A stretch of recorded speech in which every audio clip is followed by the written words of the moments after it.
I'm Alison Carr and I'm the writer of Doppelganger. Yeah well. Can I get you a drink? Another latte. I'm often drawn to telling stories that are quite dark. They're usually got comedy in them, often drawn from sort of odd or quirky true stories. The inspiration for Doppelganger came from an article I read about a girl who released a balloon and it travelled hundreds of miles and it landed in the garden of a girl who was the same age and had the same name. So that was the jumping off point that I used for the story that I wanted to tell. And we'll give you these. Very penny-wise. Just a bit of fun. So pitching to the BBC and to Candle and Bell, it started off with submitting a spec script, and then I was invited for an interview to meet the team and talk more about the idea and what I wanted to achieve and see how we all sort of vibed together, I suppose.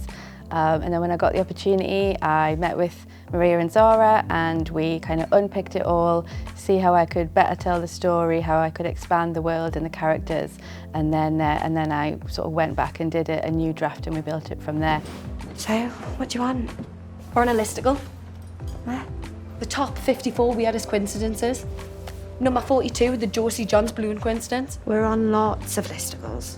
So it was a really challenging experience, but it was really interesting and great to be able to kind of build it up and make it the best way to tell it for the screen. I really enjoyed working with the director Zak. We'd never met before, but as soon as we had that first Zoom together, I think we knew that we kind of clicked. We were coming at it from the same direction, we were on the same page. The first time we met, he showed me a storyboard of the balloon flying across various landmarks, and as soon as I saw that, I knew that the story, the characters, my writing, the film, it was all in good hands and we were all pulling in the same direction. I'm so proud of the film that we've made, that it's so bright and it's so colourful and that it depicts this northeast that is really modern.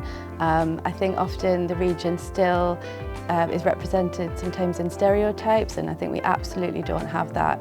The characters, the way it looks, everything, it's so vibrant, and that was the most important thing for me to be able to show and depict.